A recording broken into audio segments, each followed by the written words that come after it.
This is the Six Figure Home Studio Podcast, episode 23. You're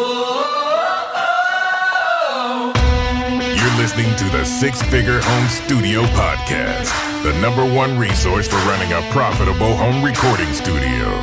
Now your hosts, Brian Hood and Chris Graham. Hey, welcome back to the Six Figure Home Studio Podcast. I'm here with Brian Hood, Mr. Six Figure Podcast Home Studio.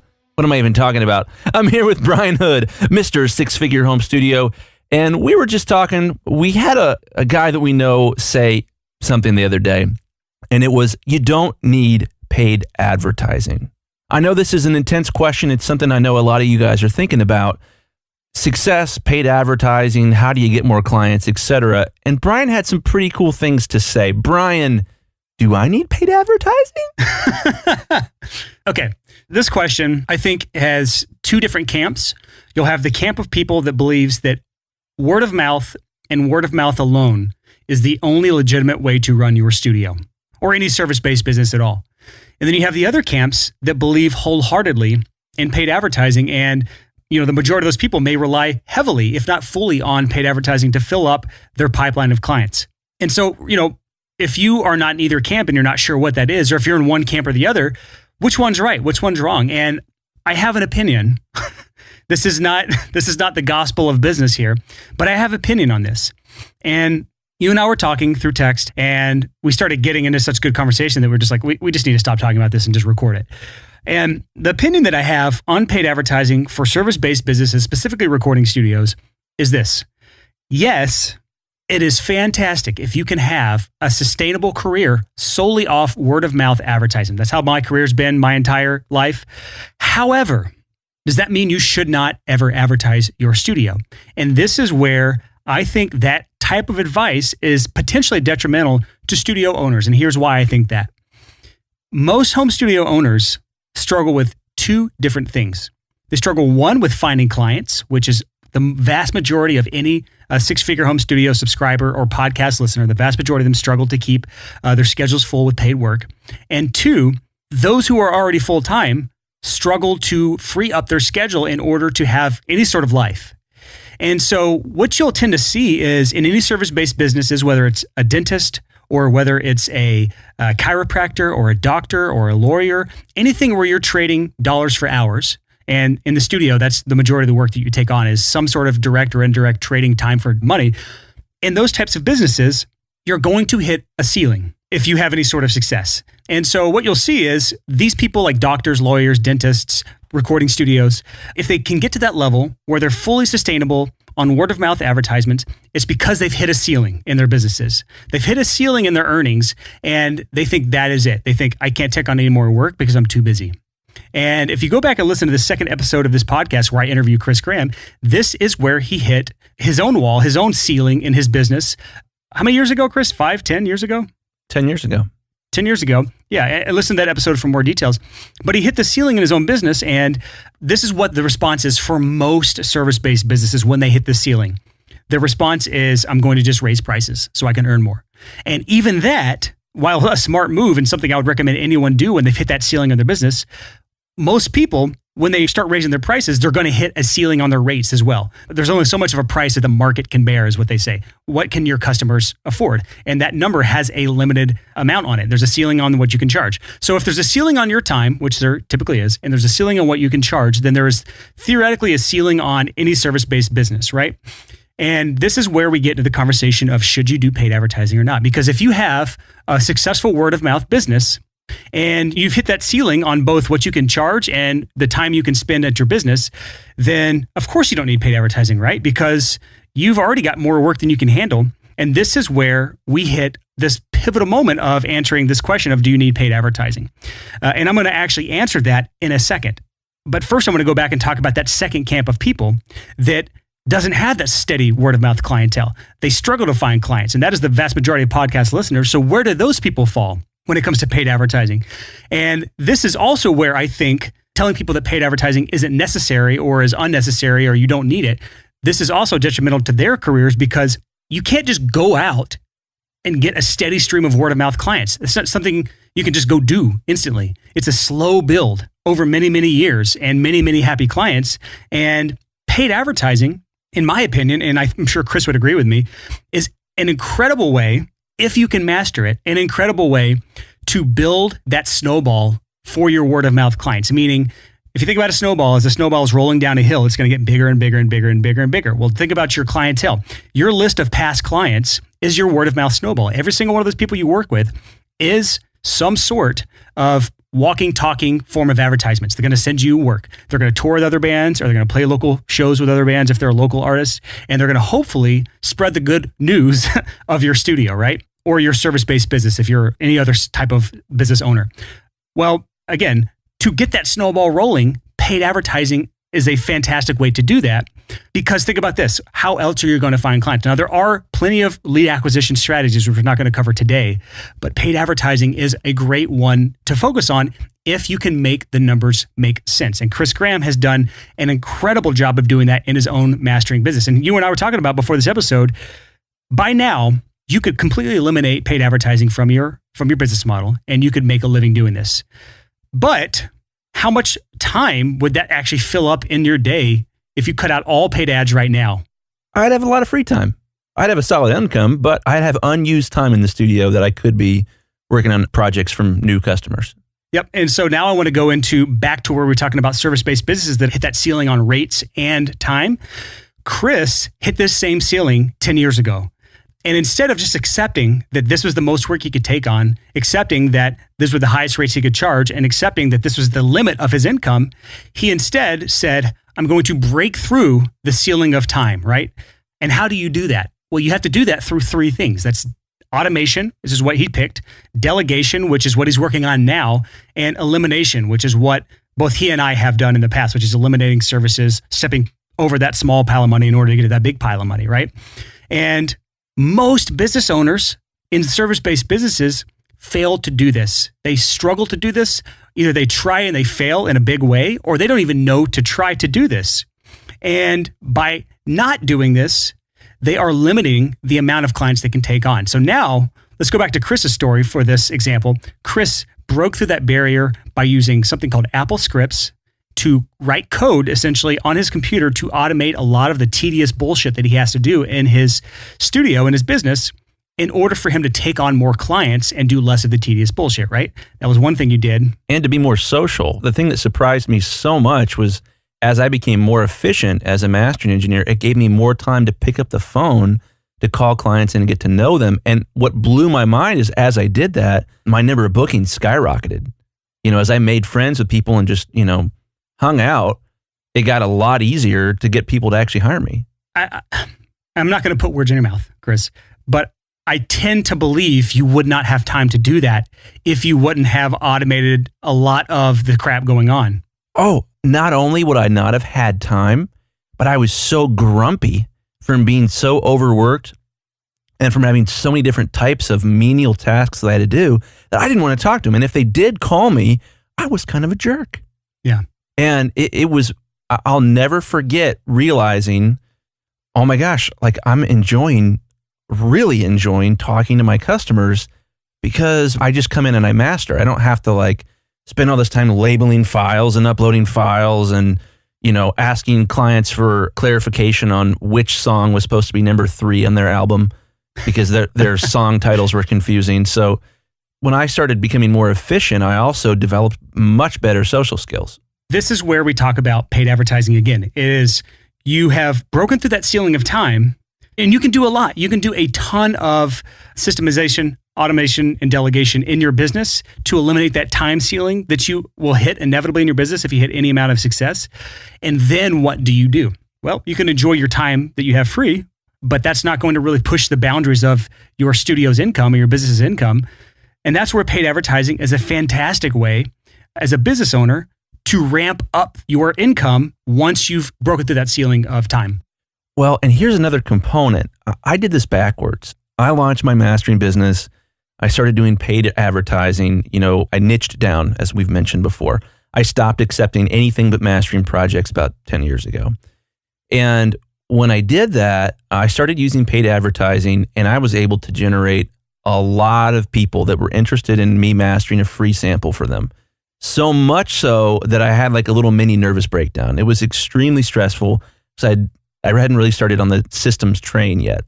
And what was crazy about that was it was getting all the demand to work with me to see what I could do for them that generated the push that I needed to become efficient. It's really, really difficult to just in your head imagine, well, I want to be really efficient. What would it be like if I had 3 times more clients? That's really hard to imagine. For me, it was awful. It was miserable, but I don't know how else I would have pulled this off, was when I got to a position where I was like, oh my gosh, I can't handle this. This is way too much work.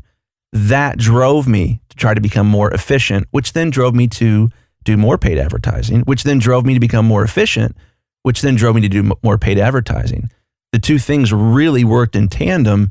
And the thing that's great about paid advertising that's so much better than word of mouth is that word of mouth is not a faucet. I was about to make that exact point. It's intense because word of mouth, it just comes. And it comes in waves. You can go listen back to the Billy Decker episode. Billy doesn't advertise his services. Billy gets word of mouth, and he does incredibly well with his business with word of mouth. But he's been doing it for 25, 30 years, a long time. A long, long time. And, not everyone is a Billy Decker. Now, does Billy Decker need to advertise? I mean, no, I don't think he does. But does that mean that you don't need to advertise? And that's kind of the entire point of this episode, is that just because one studio owner or one business owner does not need to advertise may not mean that you don't need to advertise. It may mean that you could benefit greatly from paid advertisement. Yeah, well, and more importantly, just because every studio owner who's successful and over the age of 40 doesn't do paid advertising doesn't mean that their advice doesn't apply to Mr. 25-year-old who's just starting out. That's a very dangerous game to say, oh, well, everyone over this age that's been doing it for longer than this amount of time does this, therefore I should do the same. Guys, the music industry is changing super fast. Duh. It's changing super fast. No one knows what it's going to look like in 5 years. So to look at older people and say, well, this is what they do, and this is what I will do, it won't work. You're never going to be able to eat their lunch. You're never going to be able to sneak up on the successful and form a new business unless you're using new, exciting, and different techniques and offering new, different, and exciting services. Real quick, I'm going to go back and talk about Billy Decker again. He mentions in his interview where, every year about the same time of the year, he hits this lull in his business. And that is a lot of times, if you rely on word of mouth advertising, you're going to have these big peaks and valleys in your income. And I've experienced this in my own career. I've had, a 10x difference from one month to the next in my income just because of me relying on word of mouth. And Chris, going back to the faucet illustration that he used, paid advertising is a thing that you can almost, depending on how you have it set up and what method you use and a number of other factors, it's a thing you can turn on and turn off as needed. It's a thing you can ramp up, and scale down as you need. And you cannot do that with word of mouth or many other forms of lead generation, in my opinion. Well, and so back to my story just a little bit. What happened for me, and again, this is 10 years ago. So a lot's changed in 10 years. It was great to be getting into paid marketing through Google AdWords 10 years ago because nobody else was doing it. And for me, it was awesome to be like, okay, I'm going to turn the advertising on. Whoa! Oh my gosh, there's so many people coming at me. And then to be like, okay, I've got as much as I can handle, off. Push the button, turn it off, I'd catch up, and then I'd turn it back on. And I would kind of sputter. I would call that sputtering in your business, where you're on and you're off, you're on and you're off, you're on and you're off. But paid advertising allows you to do that. It allows you to get right down to work, right down to becoming efficient. And then when you've got too much to handle, you can pull back on it.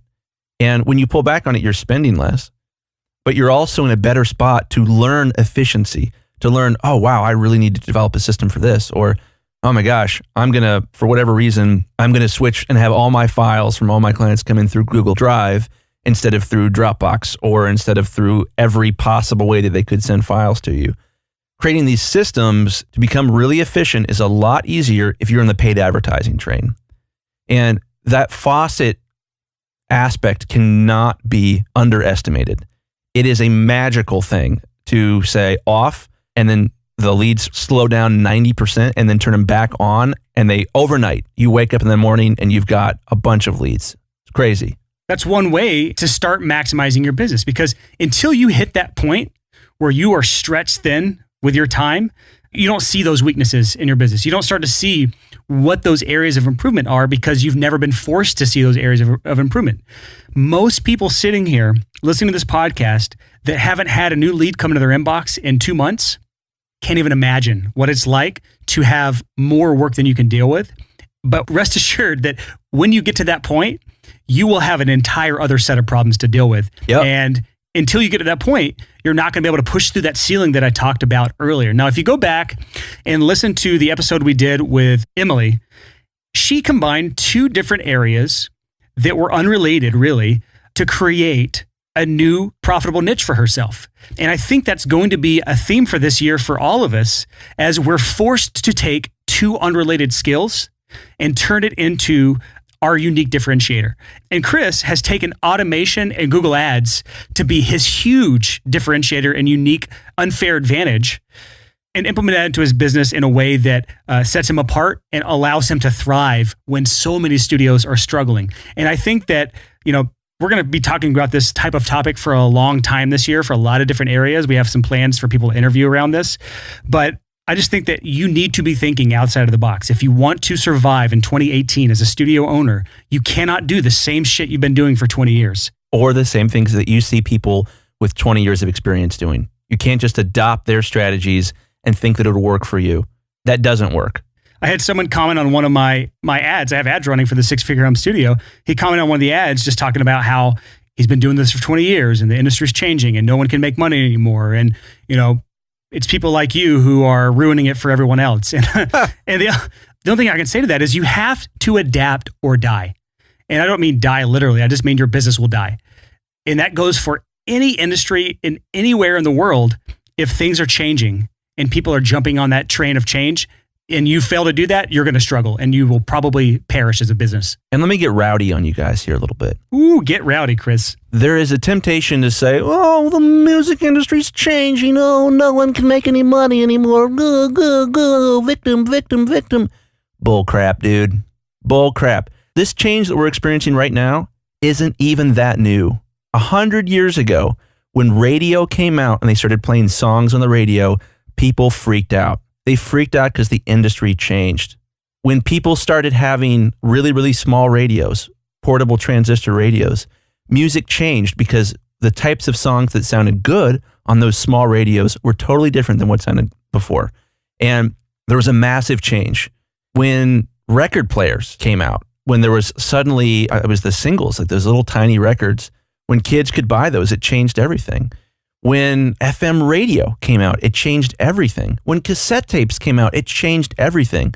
When iTunes came out, it changed everything. That was a long time ago, man. This is like 2001, 2002, something like that. Our industry has always been changing, and it will always be changing. And the people who are successful are the ones who change too. You see this all the time, people complaining about Spotify, artists talking about Spotify and how they can't make money off of that. I have still seen a lot of artists making a lot of money because they have seen what business models they can incorporate that are different and unique, and they've done that. I've seen people that have implemented subscription businesses for songs as musicians, making $20,000, $30,000, $40,000 per month. I've seen people that are using paid advertising for their albums and crushing it.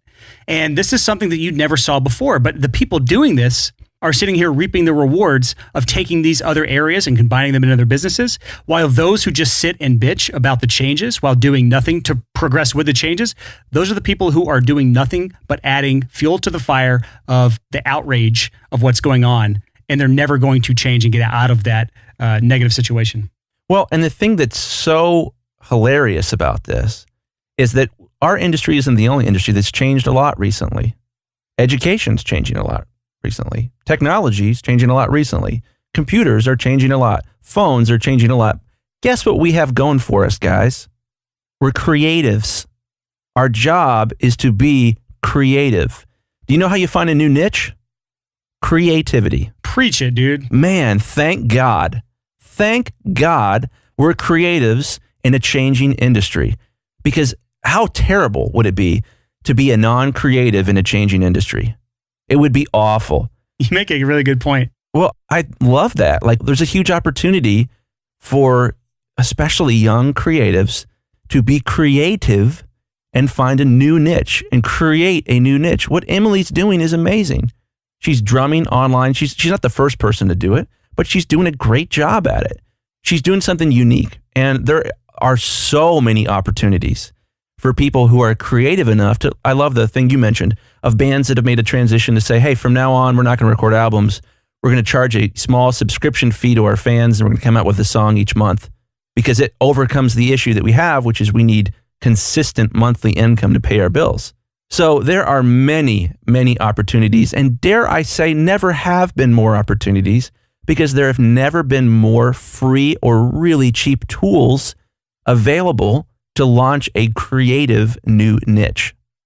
We're really, really lucky, guys. And back in the day, if you're a 25-year-old, I'd say probably our average podcast listener is probably like 25, 27, 30, somewhere in there. If you're one of these young guys back in, say, 1950, there are not many opportunities for you to create your own business and work for yourself. If you want to be successful, you got to move to Los Angeles, you got to move to Nashville, or you got to move to New York City. And you got to beg, borrow, or steal to get yourself in the door. And I'm so grateful that I don't live in an era where gatekeepers were kings. Although I wish you lived here in Nashville, just saying. Well, I'm not saying that I don't want to move to Nashville. That'd be really fun. But what I am saying is that we live in an era where as a 25-year-old, you can launch your own business. That's true. And you don't have to, quote unquote, pay your dues. That's awesome. So bringing this back to the paid advertising conversation that started this episode off, let's talk about when does paid advertising make sense in your business, Chris? Do you want to start this off? Yeah. Well, let me just say this to start off as we transition. This question of, do you need paid advertising for your recording studio? To say you don't need paid advertising, I think is irresponsible. I don't think everyone needs it, but it's certainly for some people. To make a blanket statement and say it's for nobody, or to leave an implication that it's for nobody, that's just not good. Because for some people, it is the most amazing thing that you can possibly do for your business. One of the things we need to talk about here, and we've mentioned this before on the podcast, is this idea that if you advertise, you're admitting a lack of talent. Not true. Not freaking true. Advertising is not admitting a lack of talent. Advertising is a way to use your creativity to get what you want, which is more clients. I think people understand why advertising is powerful. I think they understand that they may want to implement it in their business. And I don't think we have to convince them otherwise. There's probably a few naysayers out there who are thinking like, oh, you have to advertise, you're not a real business. I mean, go look at any other industry and you'll see a lot of paid advertisement in even creative spaces. But I still want to answer that question. When does paid advertising make sense in your business? Because I think there's certain businesses where it doesn't quite make sense. And I think it's a conversation worth having where it may not make sense in certain scenarios or certain types of businesses. Well, I would say that I am way on the opposite end of the spectrum from our friend who said that you don't need paid advertising. I would say almost everyone should at least try it. And the only people I would say shouldn't try it are people whose websites are like all things audio. If you're like, man, I do mixing, recording, mastering, editing, production. I can work in jazz. I can work in hip hop. I can work in Latin American music. And I'll do your music videos for you. And I'll do your music videos for you. Yeah. Yeah. If you're that guy, no. Don't advertise. But if you offer one thing, if you have a really clear sales pitch, hey, I do this. Hey, I do editing for drums. Hey, I do vocal comping. Hey, I do auto tuning for vocals. Hey, I translate songs into Spanish, whatever. You know, like if you've got a really clear sales pitch, then you should try paid advertising. You should do it with a budget, you know, and that budget might be $30 a month, but you should at least try it because it's one of the most educational things you can do. And I think that's one of the things that makes it so great. You learn real fast when you've got that many strangers coming in the door. I'm thinking here of like, who would it make sense not to do paid advertising? And I can't really think of any situations. I think, you know, for that 0.1% of producers that just have that ridiculous deal flow like Billy Decker, you know, who've been crushing it for years and years and years, and they just have hundreds or thousands of clients out there that are throwing work their way and relationships they built over the years. Maybe they don't need it, but I still think it's a skill worth investing in for those people. And this is why. When you hit those lulls in your schedule, if you know how to set up profitable advertising campaigns, and you can just flip that switch, and tomorrow your inbox is full of leads that are willing to pay you money, then to me, that is absolutely a skill worth investing in, instead of stressing out, feeling like the end of your career is 6 months away, like I always felt like in my freelance career.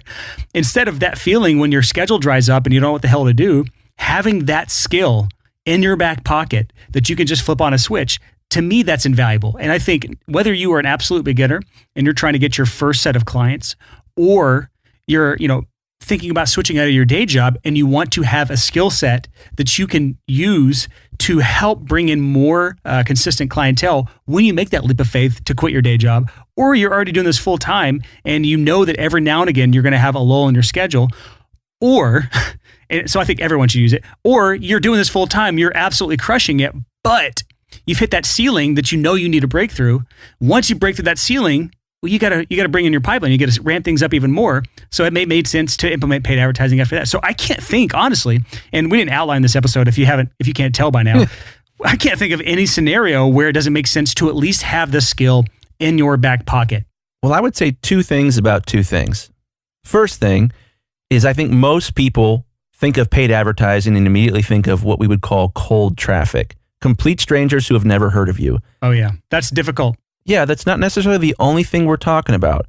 One of the best and lowest hanging fruits for paid traffic is remarketing. So retargeting or remarketing means anyone that's come to your webpage will see your ads. So you're on Facebook, you're surfing around, you see an advertisement for like really cool military belts or something like that. I see those a lot for some reason.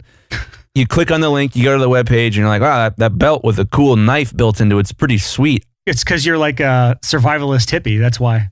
Yeah, I want that. So then you click back to the webpage, and the next day you see a new ad for the same belt, and the next day a new ad for the same belt, and then a new ad for the same belt later that afternoon. That's retargeting. That is really, really useful. If you've got a website and you've got a reasonable amount of traffic on it, even 100 people a month, and you can flip a switch where every person that's been on your website starts to see an ad somewhere on the internet that reminds them that you exist, that's a good thing. So the first thing I would say is there's a difference between cold traffic, converting total strangers, and warm traffic, getting people who have been to your website, who know who you are, to be reminded that you exist. Retargeting, remarketing is for basically everybody. That's that magic switch that you can turn on and get a lot of people to come back to your website. Yeah, these are people that somehow were referred to you. They came to your website, they check out your work, and they may not have filled out your quote form, or they may not have filled out your payment form if you're taking payments on your site. And all you're doing is saying, in other places on the internet or on Facebook, we're going to show these people ads that just say, hey, are you looking to record soon? Or hey, are you looking to have your songs mastered soon? Or hey, here's an offer that you can't refuse. It's 50% off. Not that I really get behind the discounting game, but you get the point. You're able to take people who already have come to your site. They found you in some way, shape, or form, and they may just have gotten distracted, or it may not have been time for them to fill out your form. Well, now you can use retargeting or remarketing to show ads to people in an effort to get them back to your site. And no matter what business you're in, I've never seen this where it's not the case, that is going to be the highest return on investment for your ad dollars, period. And every industry is slightly different, but it's usually a massive difference between, warm traffic and cold traffic advertising. Yeah. Remarketing's cheap, dude. And to say you don't need paid marketing when you include remarketing, which is paid marketing, in that conversation, that's kind of bonkers to me. Remarketing is so powerful and so cheap and is such a low-hanging fruit. The second thing I would say, speaking of people who maybe don't need paid marketing, in my business life, and I think in most people's business life, I go through modes. Right now, I am in an efficiency mode. I'm working on systems that make my business more efficient. I just hired an assistant, so we're in the process of training her. I'm doing things that allow me to take on more projects. I'm not focusing on marketing. I call those seasons. Seasons, yeah.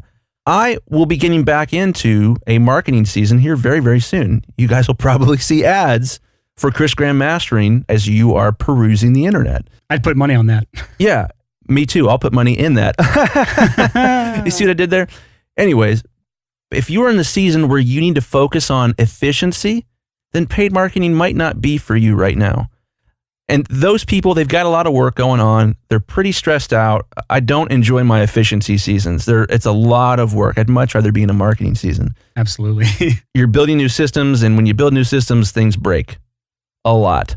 Maybe we're talking about your form breaking on your site recently. That was a huge pain. A form that we use for mastering projects broke because of an update that I made, and I rebuilt it from scratch. It was a lot of work, but the system is so much better and so much more efficient. And I was able to eliminate a lot of questions that didn't necessarily apply in certain scenarios and make them show up when they did apply. So I would say if you're in a season where you're focusing on efficiency, paid marketing probably isn't it. You should probably wait until you've got your business in a good, efficient spot where you're like, you know what, I could handle twice as many clients. I could handle 3 times as many clients. Once you're to a spot where you're like, my systems feel great, whether that means you hired an assistant, you got an intern, you had a better upload system on the website, you have a better project prepping system, you do what Brian did and you hire an assistant to prep every mix that you do so that when you show up, you're not digging through mountains of files and figuring out why they're not aligned and why some are labeled in weird ways and others have, hieroglyphics for names and stuff like that. When you're in a situation where you're building systems to make yourself more efficient, that's a good thing. You need to have those seasons, and you can't just be like paid marketing all the time. At least I can't. I don't have the goonies to be able to do that. But you go back and forth between seasons of focus on efficiency because you learned a lot during your your marketing season. You learned what you could be doing better. And you have other seasons where you're focusing on marketing because now you have all this extra capacity because you've stopped doing something that you shouldn't be doing. For example, maybe you were hanging around and cleaning the studio yourself for an hour every day. And then you finally just hired someone. And now you've got an extra hour of time and, I'm more efficient. So I'm going to focus on marketing now so I can fill that time. So just sort of sum it up. My 2 things are paid marketing is a huge topic. It's not just, are you running ads on Facebook to get total strangers to hire you? No, it's way more complicated than that. Yeah, I want to really push in the fact that it's not the thing you just turn on, you create in a day, you turn on, and you've got leads flowing in. There's more psychology than anything else behind proper advertising. And if you're not willing to invest the time, effort, and money to learning these skills of psychology and the technical know-how of how to run these platforms in order to be effective and all the strategies involved with paid advertising, if you're not willing to learn those things, you're just going to waste money. So don't even try. So I have to say that, but I think it is worth the time, effort, and money necessary to learn this stuff because of the skill that transfers to so many different areas, not just your studio, but if you ever start another business in the future, or if you're ever trying to help a friend or family member with their business, paid advertising can transfer to a lot of different areas. It's a very valuable skill to have in today's age. Yeah, if audio mastering became illegal tomorrow, I would probably be okay because of what I've learned about paid marketing and what I've learned about building systems as a result of my business. Dude, I am 100% certain that my future is secure because of the skills outside of audio that I've developed in an effort to learn how to build a business in audio, if that makes sense. Yeah. So all the time, effort, money I've spent on the business skills of running my studio, that transfers to a lot of other areas. So I don't have to worry about my financial future because of how much I've invested in myself. Yeah, it's an amazing skill to have invested in yourself to become good at marketing. So just to wrap this episode up, Chris, let's talk about some resources people can go to if they want to learn more about getting started in paid advertising. You have any good go-to resources for, I know you specifically focus, like this is the difference between Chris and I. Chris focuses mostly in Google Ads, Google AdWords, and I focus mostly on Facebook ads. So I think we both have something to bring to the table here. Yeah. So I would say one of the first things that you need to do if you're going to get into paid advertising is you have to install Google Analytics on your website. Just here's some meta for you. If you don't have Google Analytics and you don't know what it is, Google Analytics. Install that on your website. You need that because everything you're going to be doing is about measuring traffic and figuring out where they're coming from, what they're doing, how long they're there for. The second thing I would say, and I think this applies to AdWords, Facebook, Instagram advertising, whatever you're going for, is set a budget, man. Figure out a number that you are comfortable with losing each month. And by losing, I mean losing. When you first start out, you might not make any money at all. But more importantly, you'll learn. So I think a perfect dollar amount, if you've never done paid advertising, even if you are living in your parents' basement, $30 a month. It's $1 a day to invest in marketing in some way, shape, or form. What resources can they go to learn about this, though? Not just the being willing to lose money, which is inevitable in any new advertiser. What's a good resource for learning Google Ads to start? Okay, so let's say you're thinking about getting into paid advertising. Like I said, first thing you want to do is set a budget. I think $30 is nothing. It's so cheap. You're spending $30 on something stupid a month right now, I guarantee it. I spend that much a week on coffee. Well, at least you are now, but pretty soon you're going to start roasting your own beans. Yeah, you're right. I just bought a coffee roaster, thanks to Chris. I got an AeroPress. I got the whole kit and caboodle I need for proper coffee. But back to what you're saying here, the important stuff. Yeah, so I would say one thing to keep in mind is that if you want to be an expert in something and you're gritty enough, all you have to do is go on Amazon and find the 3 best-selling books on the topic you want to be an expert in, buy them and read them.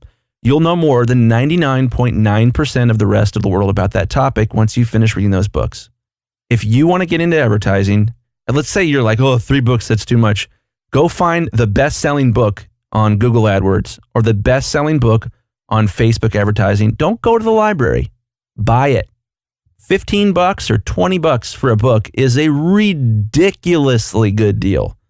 Yeah, I'm going to go and just give a straight recommendation since Chris doesn't want to seem to do that. I'm going to go give a recommendation for if you want to get into Facebook ads, there's a book I recommend. It's called The Ultimate Guide. Don't get the complete guide. Get The Ultimate Guide to Facebook Advertising.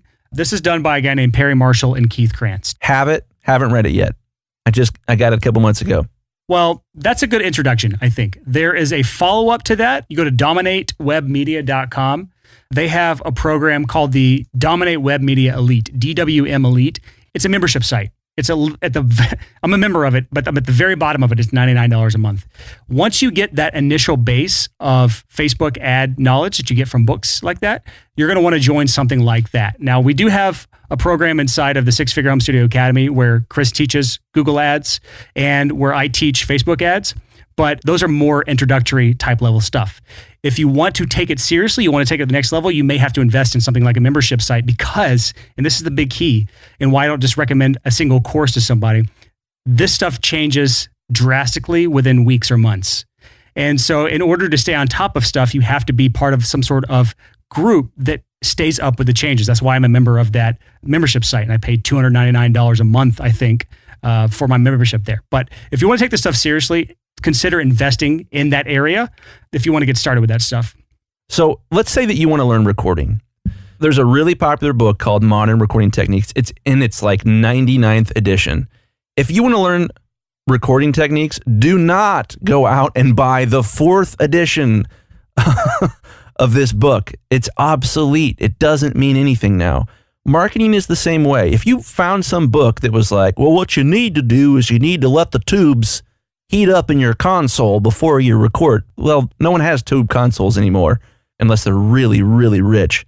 So that stuff doesn't apply. So with marketing, you have to make sure that you are doing research and you're learning, you're reading books, you're on websites that are recent. I would never read a book on AdWords or Facebook advertising or anything else that was more than 9 months or a year old. Tops. That stuff changes so ridiculously fast. So that being said, I think it's really important, and maybe we're down a rabbit hole here, it's really important to see this as an education. Find a way to be able to afford to lose $30 a month, and when you get a customer from that campaign, if you're real lucky, find a way to lose $50 a month, and then $100. So I would say invest in yourself, invest in your education, come up with a dollar amount, and you can set this up in AdWords or Facebook or whatever you're using to say, don't spend any more than $30 a month.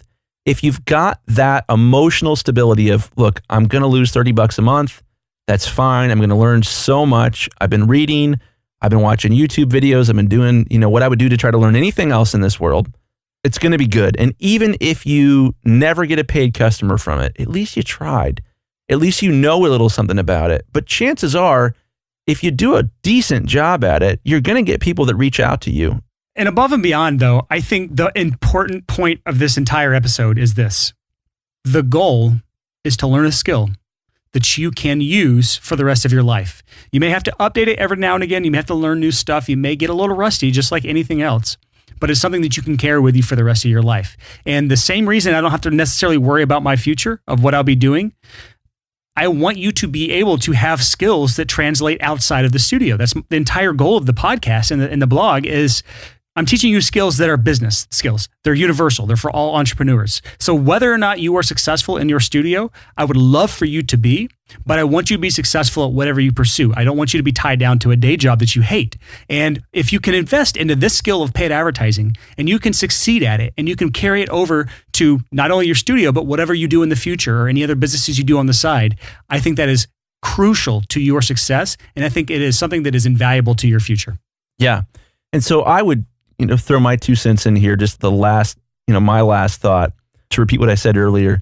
Paid advertising isn't for everyone, but it certainly is for some people. So don't just think to yourself and make this and have a limiting belief that paid advertising doesn't work. Yes, it does. That's why it drives our entire economy. It totally works in every industry. It's just a matter of whether it's done well or not. And it's just a matter of how it's done. Yeah, going back to episode 21, where we talk about figuring it the fuck out, this is one of those things that most people throw $30 at something, say it doesn't work because that $30 didn't get you a client, and then they hit that roadblock and they've given up because they decided not to figure it the fuck out.